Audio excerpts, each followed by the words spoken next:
సరైన ప్రాపర్టీని ఎంచుకోవడంలో తికమక పడుతున్నారా? ఇక ఆ కన్ఫ్యూజన్ వద్దు. అపార్ట్మెంట్లు, విల్లాలు, ప్లాట్లు మీకు కావలసినవన్నీ ఒకే చోట.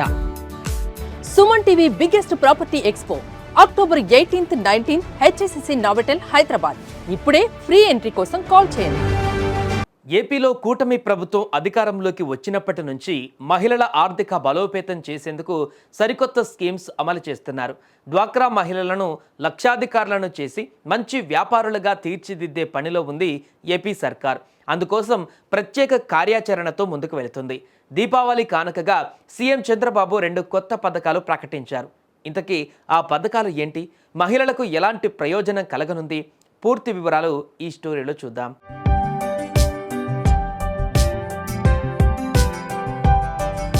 ఓవైపు ప్రతిపక్షాలు ఎన్ని రకాలుగా విమర్శిస్తున్నా అధికారంలో ఉన్న కూటమి ప్రభుత్వం వాటిని లెక్క చేయకుండా మహిళా సాధికారత కోసం సరికొత్త పథకాలు అమలు చేస్తున్నారు.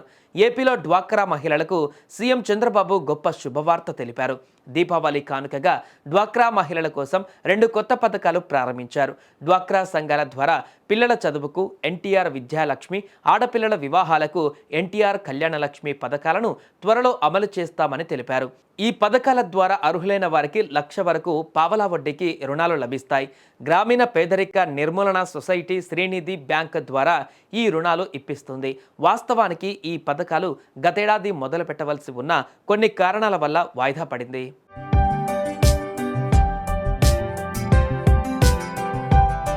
సీఎం చంద్రబాబు మాట్లాడుతూ డ్వాక్రా మహిళలు పెద్ద ఎత్తున డబ్బులను పొదుపు చేస్తూ బ్యాంకుల ద్వారా రుణాలు తీసుకొని పూర్తి స్థాయిలో చెల్లించడం ద్వారా కొత్త రుణాలు పొందే అవకాశం లభిస్తుంది. 1,00,000 మంది మహిళల్ని పారిశ్రామికవేత్తలుగా తీర్చిదిద్దాలని లక్ష్యంగా పెట్టుకున్నామని ముఖ్యమంత్రి ప్రకటించారు. ఈ విషయంలో నియోజకవర్గ ఎమ్మెల్యేలు పూర్తి బాధ్యత తీసుకోవాలని, ప్రతి ఎమ్మెల్యే 1000 మంది మహిళలను గుర్తించి పారిశ్రామికవేత్తలుగా తీర్చిదిద్దేలా కృషి చేయాలని ఆదేశించారు. ఈ లక్ష్యం సాధించడం ద్వారా రాష్ట్రంలో మహిళల ఉపాధి అవకాశాలు పెరిగి ఆర్థిక వ్యవస్థ బలోపేతం అవుతుందని సీఎం చంద్రబాబు అన్నారు.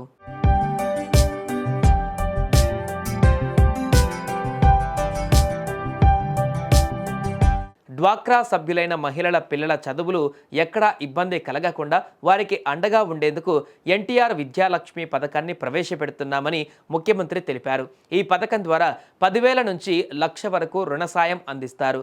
స్కూళ్లు, కాలేజీలలో చెల్లించవలసిన ఫీజులు చెల్లించేందుకు వీలు అవుతుందని అన్నారు.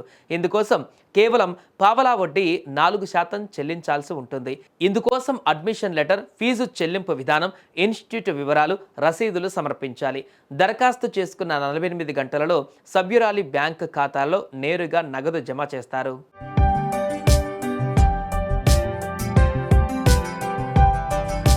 డ్వాక్రా సభ్యురాలికి పెళ్లిడు వచ్చిన కూతురు ఉంటే ఆర్థికంగా వారిని ఆదుకోవడానికి ఎన్టీఆర్ కళ్యాణలక్ష్మి పథకాన్ని ప్రవేశపెడుతున్నామని ముఖ్యమంత్రి తెలిపారు. 10,000 నుంచి 1,00,000 వరకు రుణంగా తీసుకోవచ్చు. పావలా వడ్డీ చెల్లించాలి. తీసుకున్న మొత్తానికి అనుగుణంగా 48 వాయిదాల వరకు చెల్లించాలి. ఇందుకోసం కొన్ని డాక్యుమెంట్స్ సమర్పించవలసి ఉంటుంది. పెళ్లి పత్రిక, పెళ్లి ఎంత ఖర్చు చేశారో వాటికి సంబంధించిన పత్రాలు సమర్పించాలి.